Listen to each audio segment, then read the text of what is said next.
It's a little dark though. Oh yeah, it's pretty dark. Let me see. So I wonder if it's up like that. Oh, that's one. you can see a little bit. Let me see if I can turn it. Uh oh. Wait. I wonder if the one's not sitting under it. Let's see. Wait, I think here we go. I think we got it. Got it? Yeah. Yep. Oh wait, it's when you go back.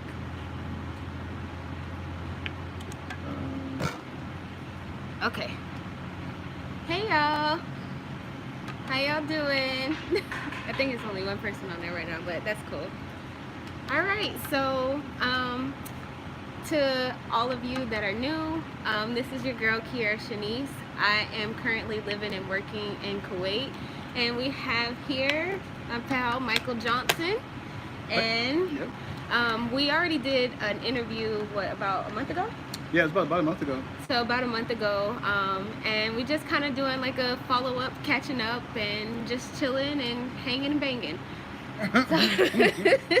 Listen, they got meat extra crispy in here. Hope y'all can. I know y'all can see the jacket. I mean, we can. I think you can see. I think. Oh Lord. Oh no! Right We're trying to get some lighting, better lighting for y'all. No, it's on.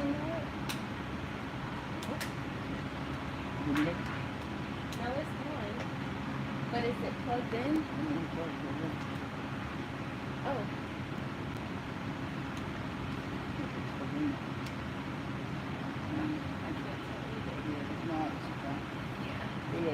We'll figure it out. We'll figure out the lighting in just a moment. It wouldn't be right if there was no technical difficulties, right? So all right. So tell me what's been going on. Okay, listen, y'all. So I think the very first time, and the last time we did this, I was a newbie to Kuwait, right? Now being here for a minute, chance to be here and go back home. I just got back Saturday, June 25th. So I went home for 3 or 4 weeks to go see my family, see my kids, and everything, which I really needed. And now I'm back. All right. So tell me, like, what was that like? Like, how was it going from being in Kuwait in the desert? Because you're from Texas, right? From Texas. So how was it going from like being here and the heat and everything and going through like all the day-to-day motions to being able to go home and then having to come back? Like, tell me that process. Yeah. So here's the thing. Like, I'll tell you this. Number one, I was ready to go home, right? I'd only been here 4 months, but coming fresh from not knowing anything and then coming here, I was ready to go home. And so I was excited about it. And when I got home, I felt like, whew, I can breathe. Except for when I went and got gas. And before I left, gas was $2.40. I come back, gas was $45. Thank so you. it was like $100 to fill up the tank. And you know, in Kuwait, it only cost me 2 denarii to fill up the tank. So that was a. Yeah, thank you so much. Thank you. But yeah, I heard like the gas is crazy. Oh, it's crazy. Expensive now. Like, Yeah, I mean it's like $2 jump in 4 months. It was insane. Ma'am, excuse me. Is there any way we can get this light on? Yes, like by 7 o'clock it will be open. Actually, everywhere it will be open like automatically. I just call the engine. Okay, thank you so much. Thank you. But yeah, so gas right now in the States, it's crazy. Yeah, and that's it's something that people ask about all the time, like the gas prices versus like here versus the States. So like I was in the car with one of my friends the other day, and it was like literally 3 kd to fill up the tank. It was like a little a Kia or something like that. Yeah. And 3 kd, so 3 kd is basically $10 US dollars to fill up a tank, and you paid. I paid $100.70 to fill up the tank up in Texas, and gas, and that was at Sam's Club where gas is like $4.45, so gas is cheaper. So, and then here I just filled up my tank yesterday for 2.5 denarii, you know, so which is less than $10.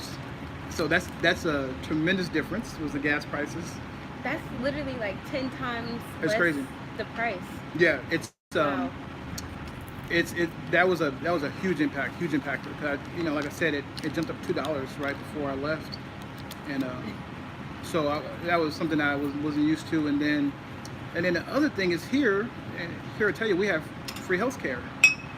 I went back home, no more insurance. It cost me $125 to see the doctor, and I saw the doctor for about 2 minutes and 23 seconds. Then I got my prescription. The prescription was $435. Wow. $435. $435. So like, okay, when I go to the doctor here, I pay 10 kb. Yeah. So that's it. And That's it. like, I even had surgery, and I paid, I think altogether 15 kb. So $30 to $50 for surgery. Yeah. Like, Yeah. and you paid for some. I paid $125 just to see the doctor, just for them to say, take my temperature. And then my prescription that I normally would get here cost me $435. Then I found a coupon that brought it down to $350. and crazy. you're right, in Kuwait, but when I first came here, our insurance didn't kick in yet. So I paid 6 KD to go see a doctor, and I paid another 6 KD to go get my medicine. So we're talking about $36 compared to $600. Yeah, wow, that's crazy. Yeah. That's crazy.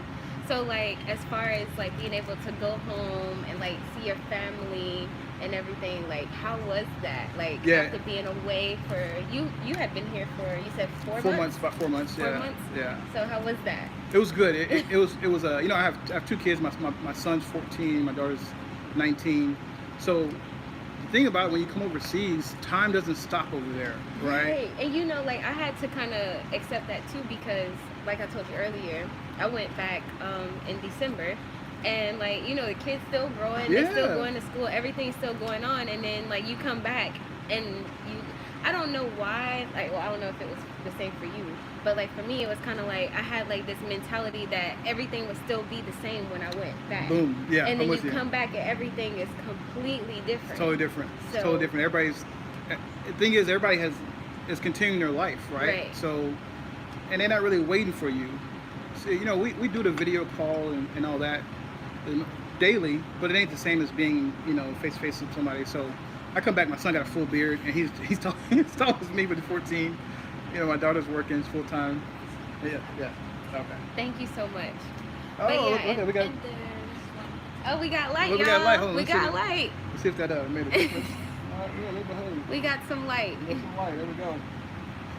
But I know I'm gonna hear about this from my friends. They're like, Mike, we can't even see you. nah, but see, like, and I know that's gotta be some pressure in regards to like you have kids. I Yeah. don't have any kids. I have my nieces and nephews, and I have my dog. But like, just that has to be added pressure when you are way over here, and they're over there. And I know they're older, but still, like, because I get the phone calls. I just got a text from my nephew yesterday, like, TT, when you coming home, when we gonna get to see you? Yeah. Like, how does that feel as a parent, being over here and doing this whole thing, and like, how do you kind of cope with that? So, and it's a really good question and a good point to make. So people who think about coming over, it's something I had to consider before I made the decision. Sorry. I talked to my kids, I talked to their mom, and because I was really worried about it, I was emotional about it. And my kids actually, to their credit, was like, Dad, we'll be fine, And when I'm home, before I left, my kids, they would be with their friends anyway, so it wasn't like they like hanging up underneath me like they used to. But with that being said, there's some pieces you just miss, right? So there's some parts of, like, if my daughter's going through it, my son's going through it, they can call me, but me being there, it's just different. So coping wise, I just try to stay in contact with them as much as possible, right? Like, even if we don't video chat, we're gonna text, right? We're gonna, and remember, there's a time difference. So when they're going to bed at, let's say, midnight, it's 8 in the morning for me, or for us. Right. So I'm at work or I'm driving to work, right? And when I get off at 4:35, they're getting up to go to school. Yeah. So you got to kind of remember. So my daughter would text me all the time, and I'm like, what are you doing up? He's like 3 o'clock in the morning. So, she's young, so she has a kind of wild schedule. But it was a difference. And really having trying to figure out how to still be available, even though you're 7,000 miles apart. Right, yeah, and see, I have that same thing. Like I said, I don't have kids of my own, but I do have like my nieces and nephews, and I'm very close with my family. So I talk to my mom every day, and basically my dad too, because he always in the background listening. But you know, I talk to them pretty much every day, and then interacting with my siblings or whatever. We have a family group chat that we use, and we had that before I came here. But you know, we make sure now, you know, instead of just saying, oh, you know, today was so much fun, they make sure to send pictures and videos and all those things, just to kind of make it a little bit more personal or whatever, or personable. For sure. Because it's challenging. Like, I think so too. It's very, and I kind of touched on this the other day. Like, we're here, and both of us are in the field of education. Everybody knows that as an educator, it's already difficult. Yeah, it's a grind. But I think that like being in a foreign country where you don't know the language per se, the kids and a lot of the people speak it, but you know, there's so many other things going on. And then like for me, just with COVID, like we had to switch from online to face-to-face, to split face-to-face, to, you know, all these different things. And like as a teacher and educator, like you make your lesson plans for the classroom, and then you get told, you know, on Thursday at 3:00 that like, okay, yeah, by the way, next week you're gonna be online.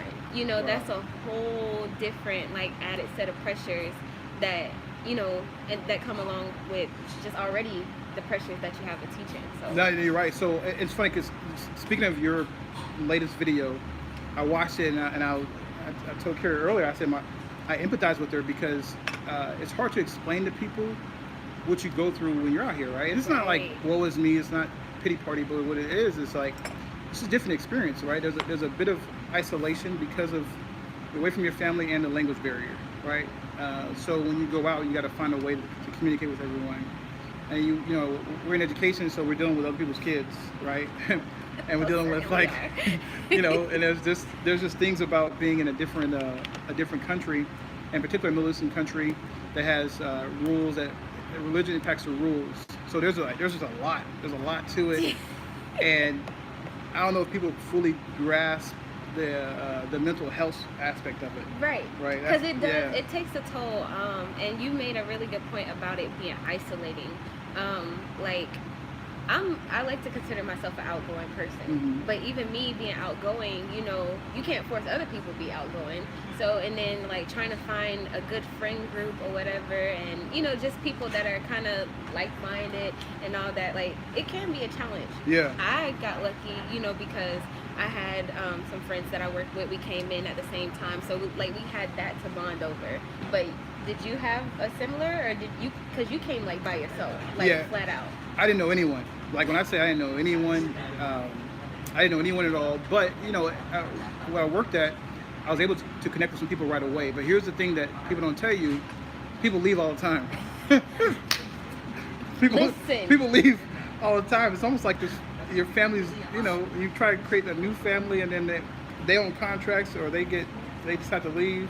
Listen, international teaching, like, you know, it's legit, it's like a revolving door, because you never know when, like, you're meeting somebody in this journey. Like, you might meet somebody today, and then they're like, oh yeah, tomorrow's my last day, I'm going back home tomorrow. You know, like, wait, what? We just met, and you're nice, but that is literally, that's exactly how it goes. Because I've met so many people, and I'm like, oh, you know, this is a nice person, and blah blah blah, and then it's like, oh yeah, by the way, you know, I'm cleaning up my apartment. You want this because I'm leaving. Yes, and every summer, I mean, in particular in the summertime, that happens, right? People go home for the summer, but also people leave.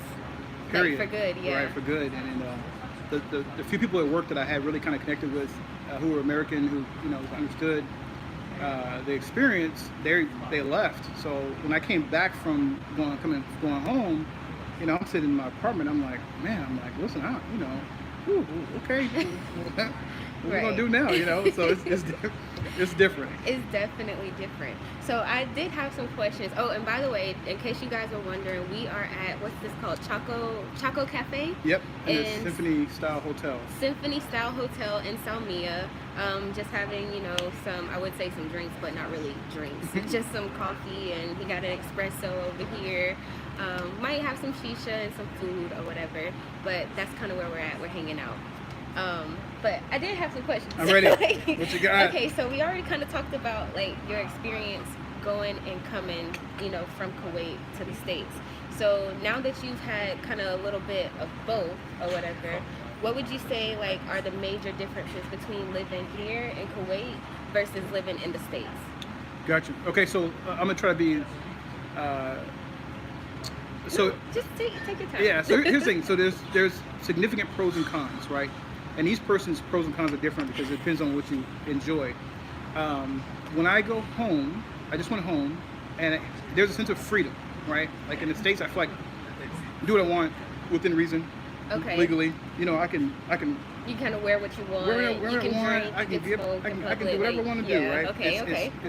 I feel it's a sense of freedom. Mhm. Like nobody's kind of watching over you. There's no like, oh, be careful about this or that. There's none of that, right? But then I tell you, I spent $100 on gas, right? I spent $600 going to the doctor, right?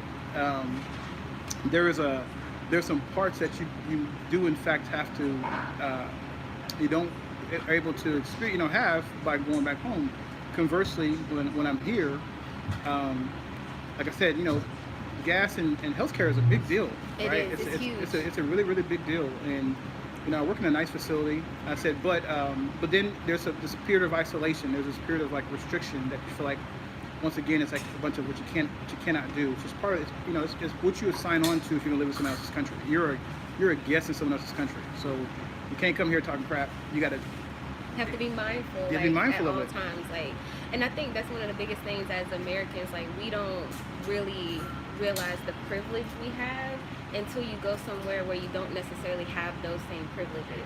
Because I feel like we have, very like decent rights here Mhm. or whatever. It's not like we're completely restricted. It's just conservative. So like, whereas you can pretty much wear what you want, you might get stared at with what you have on. You know what I mean? Yeah. So it's just kind of like you said, you have to be mindful. You have to be very or mindful of it. So here's a perfect example. Everybody knows, like, do you understand the words coming out of my mouth, right? Like from Rush Hour. And here's the thing. In America, if you don't speak English, we look at you like you're dumb. Like, we look at you like we're talking slow to you. We almost think you're less intelligent. Never mind the fact that when you're back home, you're brilliant in your country, right? Well, that's us now, right? That's me now. That when I'm talking, and most people speak Arabic, and I don't. Especially in the taxis. Yeah, In yeah. the taxis, So now- they will make you feel crazy. Yeah, they're looking at me like, come on, buddy, spit it out. And I'm sign language and pointing, and I feel like the dumb guy. And they're probably thinking like, what are you doing here? If I'm driving and I don't know where I'm going, they're behind me, they're 100 miles an hour. So that's like, so now when I go back home, I'm like, hold on, like, don't be ignorant. Just because a person doesn't know English doesn't mean it impacts their intelligence, right? In fact, it's part of America. We don't really value people being bilingual, where the rest of the world, people are multilingual. I literally Yeah. said that, like, I've met so many people here that speak like minimum 5 different languages. Absolutely. Or whatever. And like, I was just telling a girl yesterday, I'm like, matter of fact, one of my lash clients, shout out to you. But I told her, I'm like, in the States, it's a requirement for you to do a foreign language, Mhm. but you don't have to become fluent in it. Mhm. Whereas here, like, most of the schools, like my school, my students have to speak English. Same here. Like, they have to write in English. They're not even allowed to, quote unquote, speak in Arabic if they're not in Arabic classes. Whereas in America, it's like, okay, we speak English, the rest of it, it is what it is. Now they're kind of pushing the Spanish a little bit more, but it's not necessarily mandated where you have to learn that other language. Yeah, you're 100% right. So, 100% right. And most of the world knows multiple languages. Right. It's only America is one of the few places in which, think about it. Like, you hear people say, "You're in America, you gotta speak American, right?" Excuse my my accent. That's But true. it's like, true. For real. It's the And it's like, how like it's really narrow-minded, because if you're able to speak multiple languages, it means you can communicate with more people. It means that you really are a far more marketable person. right. And it's not as celebrated in America as it out here. It's like, I had students today who did a presentation, and English is not their first language. Arabic is, and they had to do the whole thing in English. And it's broken, they're not speaking perfect English, but for me, I'm like, man, you guys should be really proud of yourselves, because you have to stand up and present an entire presentation in English. And words Right. that come natural for me clearly don't come natural from you, but just imagine me doing that in Arabic. It would be a disaster. It would be an absolute disaster. Yeah, and I think, like I said, going back to that American privilege, like we are so used to, just being able to do what we want, when we want, how we want, and then when you go somewhere where you actually have that challenge, it's like, wait, what? You talking to me? Like, I can't wear this tank top out in, your restaurant or whatever, but at the end of the day, we're in their country. We have to follow their rules and their norms, and, everybody has different morals and different values. Yeah, you're right. All right, so let's see. I did a good job. I wrote down my questions this time.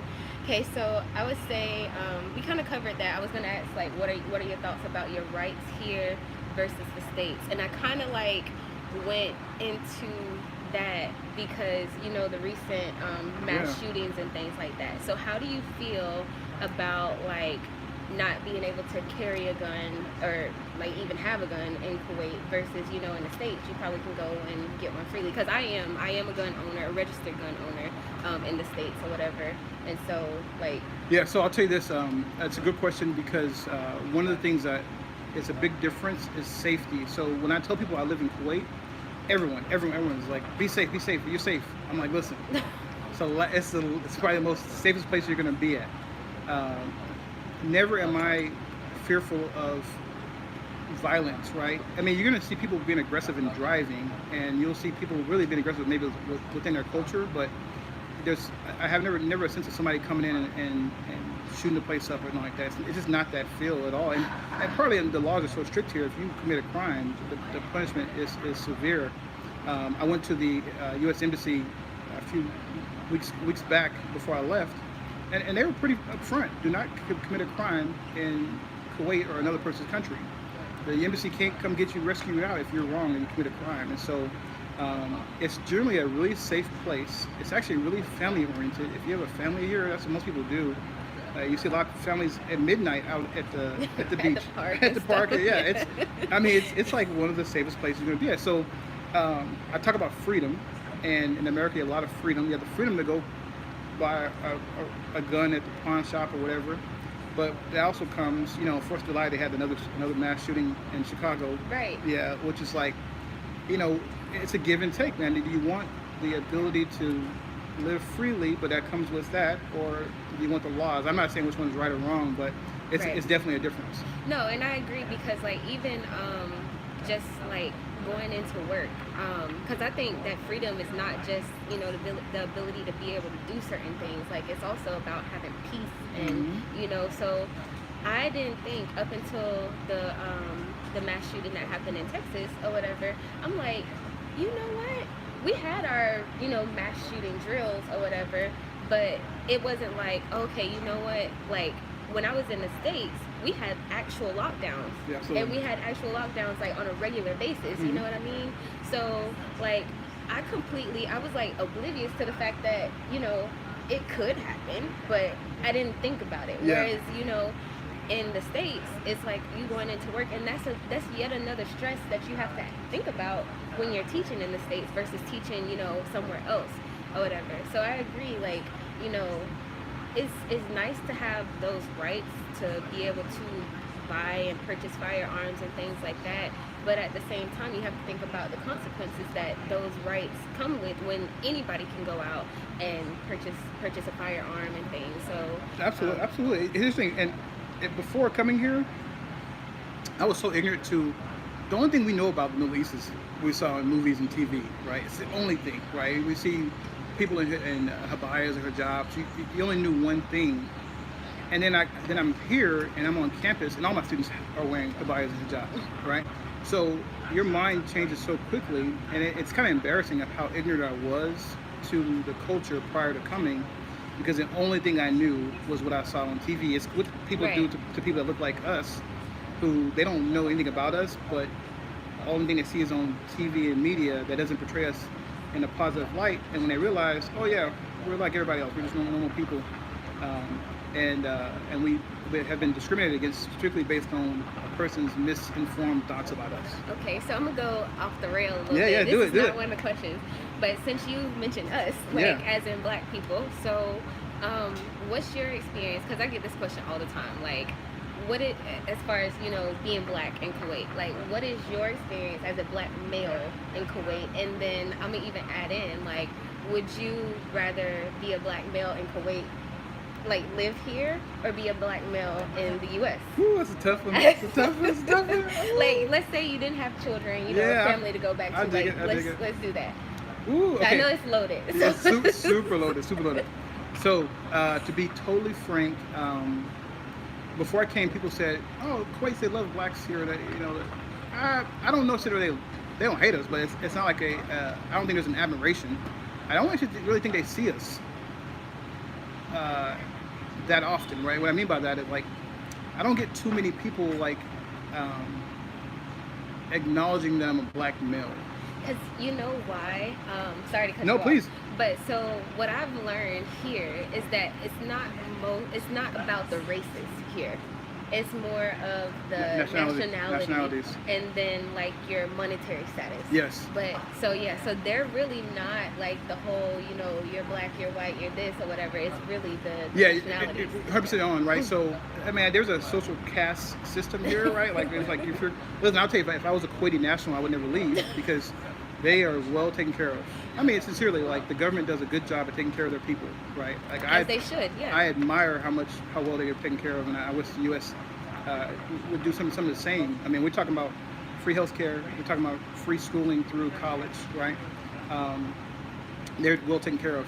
So, I'm a big black guy, and I'm clearly dark skinned because you can't even see me on camera right now, right? I'm here though. I think we can. I think it's just the light from where we. Yeah, but the jacket is not wearing itself. So, but no one like makes me feel like the big black guy walking around. I mean, people sincerely don't even really recognize my color. If they do, they don't say anything. Right. Unlike the States, right? Like in the States, depending on where I'm at, people let me know I'm a black guy, right? Like it's really evident, right? So, and that's good. I enjoy being black. I enjoy being a big black guy. Actually, I like that part of me. So okay. I don't want people to right. So I don't want people to ignore it, but I don't want it also to lead. I don't want them to form an opinion about me before they know me. Right. So, and to Kira's point, nationalities is a much bigger issue. Not issue, but it's a thing. It's a thing here, right? Like people want to know your nationality and where you're from. So there's like Kuwaitis, and there's people from Arab nations, and then there's expats, and there's Americans, and there's people from. Sorry, I was trying to see if there's any things in the chat. Yeah, there we go. Any Filipinos, or there's people from Nepal. So there's these different nationalities, and that has a bigger weight or has a bigger significance in Kuwait than your actual skin tone, because there are Indians that are as dark as skin as I am, and darker, right? Yeah, like there's people of different nationalities, which is kind of awesome because you sometimes don't know where people are from based on the actual skin tone. Right. So so now the last part of that question: would you rather be a black man living in Kuwait or a black man living in the U.S.?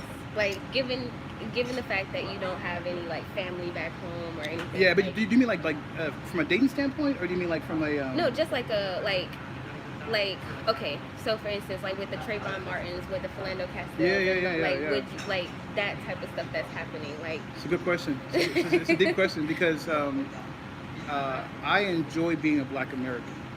Right, like that's a huge part of my identity. Okay. Right, and my friends back home and the things that we talk about. I do not enjoy the discrimination that we face back home. Okay. I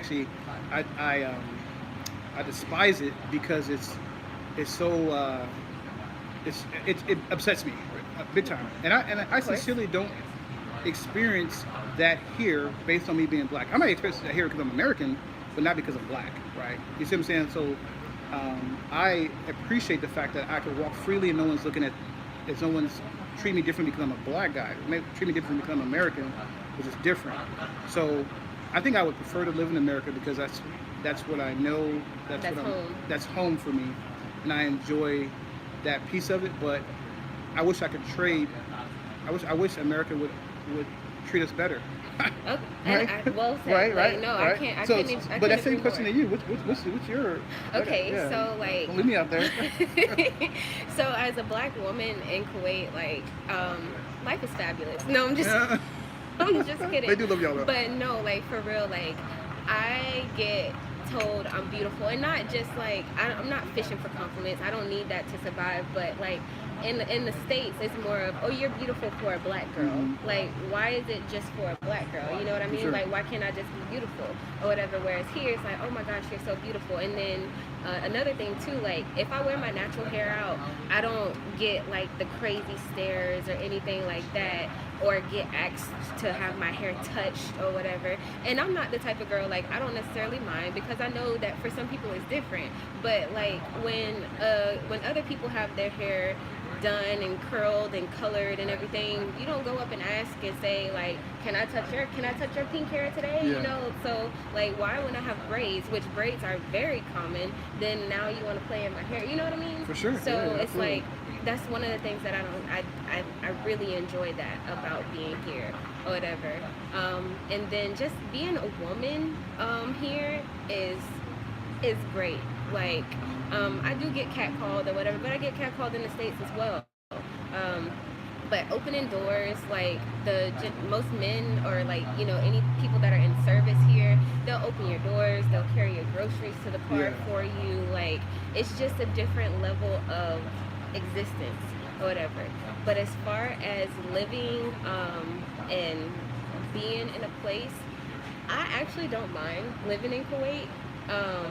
Because like I said, you can dress like right now I got on ripped jeans and I do have on a tank top. If it wasn't so cold in here, I'll probably take off my little shawl or whatever, but I'm cold natured. But so like you can dress or whatever, and I'm not the one that wants to have, you know, my booty cheeks and, you know, my breasts and stuff hanging out anyway. But you can dress the way that you want. You just have to be prepared with the stares that come along There you with go. it. There you go. And so it's the same in the States. You know, it's not as obvious that people are staring at you, but if you coming out the door half naked, you know, people looking at you People- yeah, people regardless look, yeah, exactly. or whatever. So and then when it comes down to like all the stereotypes and the discrimination and that type of thing, like you said, I wish that America could get it together, and I wish that there would be some type of acknowledgement that there is a problem. But because everybody now, oh, you know, everybody wants to throw race into it, but race is the root of the problem, and until we get the root of the problem figured out and sorted out, then things are just going to continue to happen. Because Yeah. you know, you can't just continue to sweep over it and, you know, expect it to go away. I will tell you this. So, being out here, I realize racism is global, right? Who's the person that's being the victim of it changes. Okay, so there's different nationalities here that experience racism at a higher rate than Black Americans do. Yep. Right. So our Americanism, us being Americans, put us at a higher level because of the American part, when other nationalities from, you know, some South Asian countries or whatnot may be treated not as well based on their. So it's crazy. Racism is global. It's really it's a human illness, right? It's a human illness that we treat one another differently based on The way we look. and where we're from. It's really Right. it's really a sickness. It's like because once you realize, like, once you interact with somebody, if you ask somebody why you're racist and they will give you some dumb reason, it would be based on a stereotype. But then you show them somebody who doesn't fit that stereotype, and it's like, okay, well, why are you still racist? No one will have an answer for it, right? Nope. So I agree. yeah, so it's really it's really a global issue. It just depends on who is Who's the victim? who's the victim. Yep. No, I completely agree. Okay, so kind of, I mean, we can go, you know, as long, but one of the last questions that I had was like, as far as coping, what kind of coping mechanisms have you come up with for managing the stress with being away, with work, you know, Yeah. with all the different changes in here and stuff here? Like, what are your coping mechanisms? How do you get through it? Yeah, so, you know, here's the thing. I still struggle with it, to be honest with you. I haven't quite found my niche. I've picked up some additional, like, hobbies, and me and Kira were talking before. I have this little thing on Instagram that's like this 250 plus fashion, and all it is, like, I'm not a model clearly, but trying But to he's gonna be one. right, but trying to find clothes for big dudes is hard in Kuwait. Like, I wear a size 13 shoe. I can't find shoes bigger than size 12. I found one store here that I can find clothes that fit me well, fit my body type well. So what I started doing, I'm like, man, we gotta find some fashion for big dudes, and I'm not look goofy or sloppy. So I've started putting together little outfits and posting them on Instagram, right? And I'm kind of embarrassed by it at times because I'm like, okay, I know people think I'm like, what are you doing, model? But it's not for that, right? But as a result of it, I've had like, I'll tag the companies that I wear, and they'll acknowledge the fact that I'm wearing it, right? So that's been like, I take pride in it now, and I'm putting energy into it. I got my little IG page, Talented Compromise. Make sure y'all go follow him. Go follow Talented Compromise on IG. Yep, spelled just normal, Talented Compromise, and you'll just see some of the things that I've been posting. So that's been like my way of coping. I smoke shisha every now and again. That's something I had never done before I came here. I guess that's my new vice, but I'm not an addict. I got asthma, so I can't be doing it like I can't be doing it every day. You know what I'm saying? But and then sometimes there's a lot of like just kind of getting out and just exploring the country, right? Okay. Just exploring different buildings. The architecture in certain places is pretty nice. So that's been my go-to so far. What about you? It's been helping you. So for me, like I'm in the gym, like, and I've always been. I'm not a gym rat, like, clearly. I mean, y'all look at me, but like I work out regularly, and then I hang out with my friends or whatever. And I know, I told you like we can get together and stuff. So just trying to keep busy. Remember, you said it earlier too about just remembering the reason why you're here, or whatever, and finding your why to keep going. And then my biggest thing is prayer and my spirituality, because it's sometimes like you can go to a friend or you can go to the shisha bar or whatever, and those things still just don't help. So just trying to stay in my word and just try and stay spiritually and keep God at the forefront of everything that I'm doing. God know I love him too. Hey, but don't let Kara fool you. Kara be traveling her butt off. Kara had been to every country in the region. Every weekend, you'd be like, where Kara at? Just look on IG. Kara is in Bahrain. She's in Egypt. She's in Dubai. Kara be traveling herself off, and I ain't mad at her. I travel, like I do travel. I ain't mad at her. I'm not even gonna lie. So my trip to Dubai actually ended up getting postponed, not canceled.